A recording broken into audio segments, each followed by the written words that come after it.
England in 1819 PB Shelley की कविता है।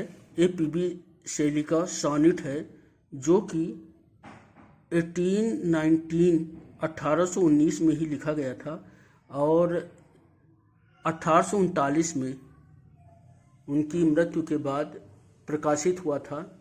ये सॉनेट पीटर लू मैसेकर पर लिखा गया है।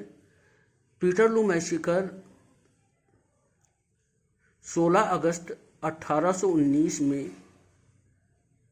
पीटरफील्ड मैनचेस्टर में 60,000 लोग जो कि पार्लियामेंट्री रिप्रेजेंटेशन में सुधार के लिए, संसदीय प्रतिनिधित्व में सुधार के लिए या जन सामान्य को वोट देने के अधिकार के लिए एकत्रित हुए थे, तो उन पर गोली चला दी गई थी और जिससे 18 लोगों की मृत्यु हो गई थी। ये वैसा ही कुछ जैसा कि जालियांवाला बाग में हुआ था वैसा ही था। तो इसे पीटर लू मैसेकर कहा जाता है और इसी पीटर लू मैसेकर पर आधारित है इंग्लैंड इन 1819 की पीबी शैली की कविता। तो पीटर लू मैसेकर के समय जो राजा था वो जॉर्ज थर्ड था और इसमें शैली ने एनार्की या अराजकतावाद जैसी सिद्धांत का समर्थन किया है और यह कविता एक धनात्मक या आशावाद के स्वर के साथ समाप्त होती है। और जैसा कि हम देखते हैं कि अब ब्रिटेन में, इंग्लैंड में, यूके में जो राजतंत्र है वह एक संवैधानिक राजतंत्र हो गया है, यानी वहाँ पर राजा की स्थिति एक संवैधानिक प्रतीकात्मक प्रतिनिधि के रूप में है और एक लोकतंत्र जैसी व्यवस्था फल फूल रही है। तो इंग्लैंड इन 1819 पीबी शैली की पीटर लू मैसेकर पर लिखी गई कविता सॉनेट है जो कि आशावादिता के स्वर के साथ समाप्त होती है।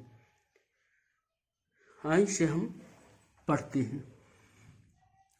An old mad blind despised and dying king, king John वो बूढ़ा है, वो पागल है, वह अपनी जनता के प्रति असंवेदनशील है। ब्लाइंड डिस्पाइज्ड लोग उसे घृणा करते हैं। एंड डाइंग किंग और वो मरने वाला है। Princes the dregs of their dull race who flow, उसकी जो आने वाली संततियां हैं, जो राजकुमार हैं, वे भी उसी की तरह असंवेदनशील हैं। Dull through public scorn mud from a muddy spring,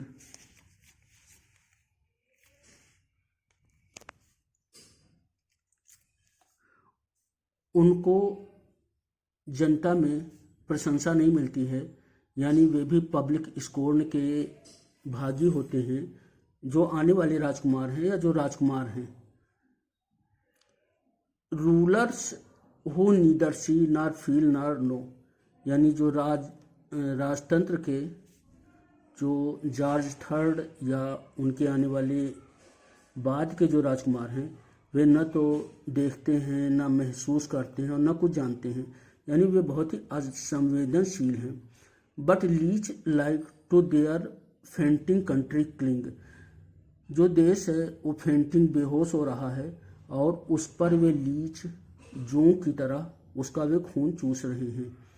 till they drop blind in blood without blow, और वे तब तक खून चूसते रहेंगे जब वे गिर नहीं जाएंगे।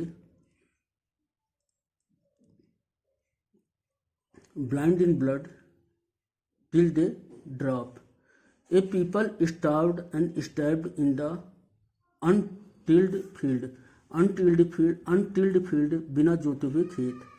जो जनता है, जो लोग हैं, वे भूखों से मरे जा रहे हैं। Starved, stabbed in the untilled field, और जो खेत हैं वे जोते नहीं गए हैं। जनता को घाव लग रहा है, वे परेशान हैं। An army whom liberty side and pray.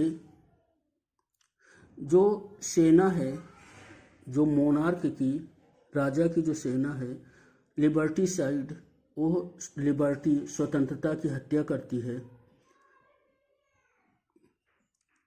Makes as a two edged sword to all who wield, और ये आर्मी दुधारी तलवार जैसी है, जो भी उसका उपयोग करता है तो वे दोनों को नुकसान पहुंचाती है।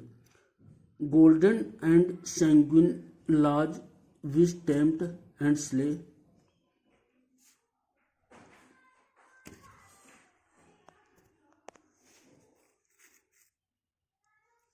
सैंग्विन, रक्त से डूबे हुए। तो जो नियम हैं वे लुभाते हैं, और स्ले, हत्या करते हैं। रिलीजन क्राइस्टलेस, जो धर्म है, जो चर्च है, उसमें अब क्राइस्ट नहीं है। गॉडलेस, ईश्वर नहीं है। ए बुक सील्ड, जो बाइबल है, जो किताब है, अब वो बंद करके रख दी गई है। चर्च क्राइस्टलेस और गॉडलेस है।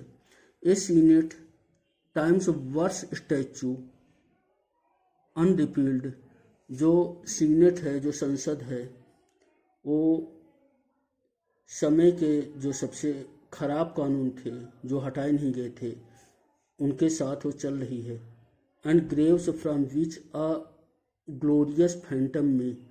तो ये जो संस्थाएं हैं, चर्च, थ्रोन, सीनेट, इन सभी संस्थाओं के मृत्यु के बाद इनकी कब्र से एक गौरवशाली, ग्लोरियस फैंटम में एक गौरवशाली व्यवस्था विकसित होगी। Burst to illuminate our tempestuous day, और जो कि हमारी झंझावातों से भरे हुए दिन को आलोकित करेगी, इल्यूमिनेट करेगी। अ सॉनेट रिटन इन 1819, एक सॉनेट है, 1819 में लिखा गया था। पब्लिश्ड इन 1839, 1839 में छपा था।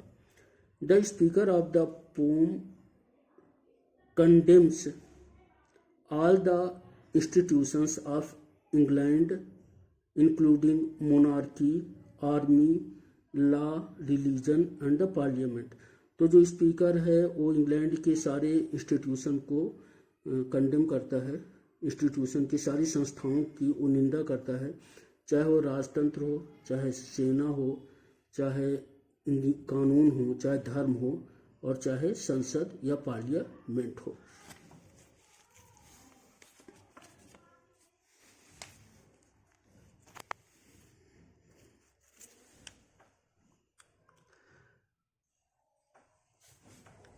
The pome England in 1819 is an attack on the social condition of England during the early 19th century under the tyrant ruler king George third.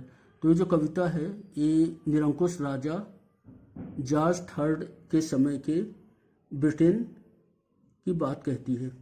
There is a reference to the Peterloo massacre of common unarmed people at Saint Peter field. तो Saint Peter field में जो हत्याकांड हुआ था उस पर यह आधारित है। This pome is a direct attack on the monarchy, army, court, legislature and the church. This poem is a direct attack on the monarchy, army, court, legislature and the church. The poem ends with a note of hope. A senate times worst statue unrepealed, or graves from which a glorious phantom may burst to illumine our tempestuous day.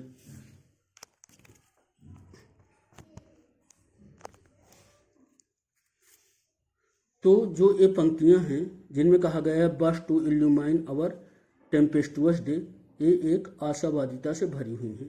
पीटरलू massacre took place at Saint Peter's field, Manchester, Lancashire, England on Monday 16th August 1819. A crowd of around 60,000 people had gathered to demand the reform of parliamentary representation. 18 people died when cavalry charged. Peterloo came to symbolize Tory carelessness and tyranny. Thank you.